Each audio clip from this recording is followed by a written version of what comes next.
பிரியமானவர்களே, இயேசுவின் நாமத்தில் உங்களை வாழ்த்துகிறேன். இயேசு கிறிஸ்து இன்றைக்கு உங்கள் வாழ்க்கையில் ஒரு அற்புதம் செய்ய போகிறார். என்ன அற்புதம் தெரியுமா? உங்களை சந்தோஷப்படுத்த போகிறார். உங்க சந்தோஷம் பாதிக்கப்பட்டிருக்குல்ல, அது எப்படி தெரியும்? இயேசுக்கு எல்லாமே தெரியும். உங்களுடைய மனதில் இருக்கிற சந்தோஷம் பாதிக்கப்பட்டு இருக்குது, வீட்டுக்குள்ள சந்தோஷம் பாதிக்கப்பட்டு இருக்கிறது. ஏன் எனக்கு இப்படியெல்லாம் நடக்கு அப்படின்னு கலங்குறீங்க. ஏதோ ஒரு காரியம் உங்களுடைய சந்தோஷத்தை பாதிக்கிறதில்ல. ஆண்டவர் சொல்றார், உங்களை இன்னைக்கு சந்தோஷப்படுத்துவேன் என்பதா. இன்றைக்கு இப்போ அந்த சந்தோஷம் வரப்போகிறது. ஆண்டவர் சொல்றாரு எரேமியா 31:13, நான் அவர்கள் துக்கத்தை சந்தோஷமாய் மாற்றி அவர்களை தேற்றி அவர்கள் சஞ்சலம் நீங்க அவர்களை சந்தோஷப்படுத்துவேன். உங்களுக்கு தான் சொல்றார், என் பிள்ளைகளை நான் சந்தோஷப்படுத்துவேன், என்னுடைய மகளை என்னுடைய மகனை நான் சந்தோஷப்படுத்துவேன். உங்களை குறித்து இயேசு சொல்லுகிறார். சந்தோஷத்தை பாதிக்கிற காரியம் என்ன? ஒன்று துக்கம். ஏதோ ஒரு காரியத்தை குறித்த துக்கம் உடைய மனதை பாதிக்குது.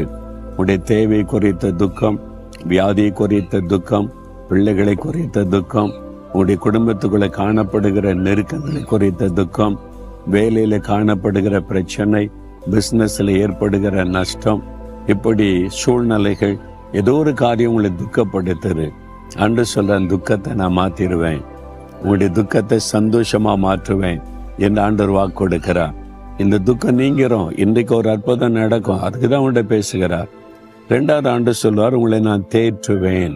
நீங்க காயப்பட்டிருக்கீங்க, உங்களுடைய உள்ளம் காயப்பட்டு இருக்கிறது. யாரோ ஒருத்தர் உங்களை காயப்படுத்திட்டாங்க, உங்களை குற்றப்படுத்திட்டாங்க, உங்களை செய்யாத காரியத்தை செய்தனை பழி போட்டுட்டாங்க, உங்களுடைய உள்ளம் காயப்பட்டு விட்டது. ஆண்டு சொல்றார், நான் உன்னை தேற்றுவேன். ஒரு தாய் தன் குழந்தையை தேற்றுவதை போல தேற்றுவேன். ஆண்டு சொல்றார், நான் உன்னை தேற்றுவேன் மகளே, உன்னை தேற்றுவேன் மகனே, உன் காயங்களை மாற்றுவேன் என்று ஆண்டவர் உங்களுக்கு சொல்லுகிறார். அடுத்த ஆண்டு சொல்றார், உங்களுடைய சஞ்சலம் நீங்க.